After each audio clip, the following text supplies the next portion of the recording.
এখনকার দিনে সজনে ডাঁটা তো সকলের বাড়িতে বাড়িতে রয়েছে, তাই না? আর নিশ্চয়ই ভাবছো যে এটা দিয়ে কী নতুন আইটেম ট্রাই করা যায়। তো চলো আজকের আইটেমটা দেখে নাও।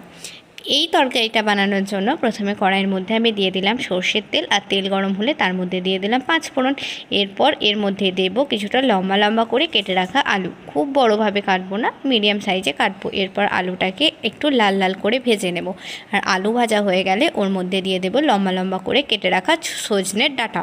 এরপরে এই দুটোকেও ভালোভাবে মিশিয়ে একটু ভাজা ভাজা করে নেব। আর তারপর ভাজা হয়ে গেলে এর মধ্যে দেব টমেটো কুচি, হলুদের গুঁড়ো, আর দেব স্বাদ অনুযায়ী নুন দেওয়ার পরে আবারও কিছুক্ষণ এগুলোকে ভালোভাবে মিশিয়ে নেব। আর তারপর জল দিয়ে দেব সেদ্ধ হওয়ার জন্য। খুব বেশি জল দেব না, কারণ তরকারিটাতে ঝোল থাকবে না, গাটা গাটাই হবে। এজন্য মিডিয়াম জল দিয়ে তারপর ঢাকা দিয়ে সেদ্ধ হতে দেব কিছুক্ষণের জন্য। চলো এবার অন্য প্রসেসটা দেখে নিই।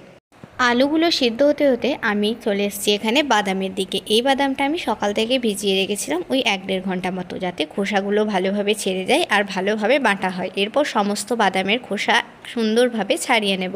আর খোসা ছাড়ানো হয়ে গেলে মিক্সির মধ্যে দিয়ে দেব বাদামগুলো, আর তারপর একটা পেস্ট বানিয়ে নেব। তোমরা চাইলে শিলেও বেটে নিতে পারো। খুব যে মিহি পেস্টের দরকার হবে তা না, একটু যদি কচকচে ভাব থাকে তাহলেও কোনো ক্ষতি নেই। তরকারিটা কিন্তু তাহলে বেশি ভালো খেতে লাগবে, বাদামের ফ্লেভারটা মুখে লাগবে। এরপরে পেস্টটাকে আমি একটা বাটির মধ্যে তুলে নিচ্ছি।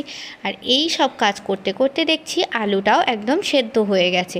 তাই ঢাকনা খুলে একবার নেড়ে চেড়ে নিলাম। আর তারপর যে বাদামটা বাটলাম সেই বাদাম বাটাটা মেশানোর পর কিন্তু খুন্তি দিয়ে ভালোভাবে নেড়ে নেড়ে মেশাতে হবে, না হলে এই বাদাম বাটাগুলো দলা পাকিয়ে যাবে আর তরকারির মধ্যে ভালোভাবে মিশবে না, তাহলে এটা খেতেও ভালো লাগবে না। আর তারপর আরেকটু কিছুক্ষণ ফুটিয়ে নেব। আর নামানোর আগে ওপর থেকে ছড়িয়ে দেব সর্ষের তেল। তাহলেই তৈরি হয়ে যাবে সজনে ডাঁটা আর বাদাম বাটা দিয়ে এই দারুণ তরকারি। একদম হালকা পাতলা, গ্রীষ্মের যে কোনো দিনে তোমরা খেতে পারো, ভালোও লাগবে খেতে, তার সঙ্গে শরীরেরও কোনো ক্ষতি হবে না। দেখছো, দেখতেও কত সুন্দর হয়েছে।